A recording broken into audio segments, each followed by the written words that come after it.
சிறகடிக்க ஆசை சீரியல்ல இனிய எபிசோட்ல சிட்டி மறுபடியும் ரோஹிணிக்கு ஃபோன் பண்ணி இந்த மாதிரி முத்துவோட கார் சாவி எனக்கு ஒரு 15 நிமிஷம் வேணும் அப்படின்னு சொல்லி கேக்குறாப்ல.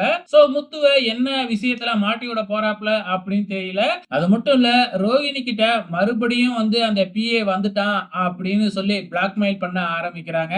ரோஹிணிக்கு இப்ப வேற வழியே இல்ல. மறுபடியும் சிட்டிக்கு உதவி பண்ணி தான் ஆகணும். சோ என்ன பண்ண போறாங்க அப்படிங்கறதுதான் தெரியல.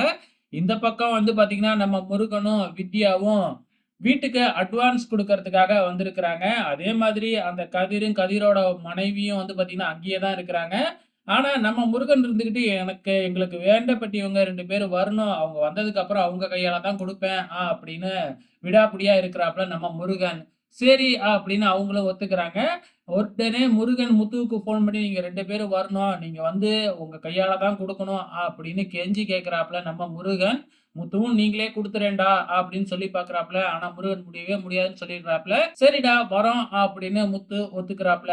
இந்த பக்கம் அதுக்குள்ள அந்த கதிரும், கதிரோட மனைவியும் இன்னொருத்தவங்கள ஏமாத்துறதுக்காக பாத்தீங்கன்னா, "நான் இன்னொருத்தவங்க கிட்ட போயிட்டு வந்துடுறேன்" அப்படின்னு சொல்லிட்டு அவங்க கிளம்பிடுறாங்க. அதே நேரத்துல முத்துவும், மீனாவும் அங்க கிளம்பியும் வந்துடுறாங்க.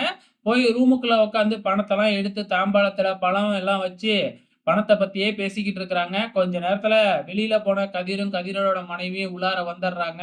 உள்ளார வந்த உடனே நம்ம முத்துவும், மீனாவும் கண்டுபிடிச்சிடுறாங்க. "நீ தானே கதிரு, மனோஜ் கிட்ட இருந்து பணத்தை ஆட்டைய போட்டு போனது" அப்படின்னு சொல்லி போட்டு பொல பொலன்னு பொளந்து போலீஸ்க்கு உடனே ஃபோன் பண்ணிடுறாங்க.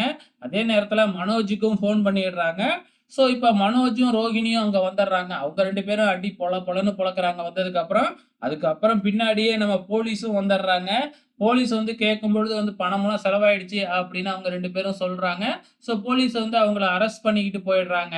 இப்ப வீட்ல நம்ம ரோகிணி என்ன செய்றாங்க, முத்து, மீனா மேல கொற சொல்ல ஆரம்பிக்கிறாங்க. "இவங்க எதுக்கு போலீஸ்க்குலாம் சொன்னாங்க? நம்மளே விசாரிச்சிருந்தாலும் பணம் கிடைச்சிருக்கும்." அப்படிங்கிற மாதிரி ரோகிணி முத்துவையும், மீனாவையும் புடிச்சு திட்டிக்கிட்டு இருக்காங்க. "நம்ம என்ன கொள்ள கோஷ்டி தலைவனா? நம்ம புடிச்சு விசாரிக்கிறதுக்கு?" அப்படின்னு முத்துவும் பதிலுக்கு பதில் சொல்ல, இங்க ரோகிணியும் பதிலுக்கு பதில் பேச, பயங்கர வாக்குவாதத்துல போய் முடியுது. சோ வெயிட் பண்ணி பார்க்கலாம் அப்கமிங்ல என்ன நடக்க போகுதுன்னு.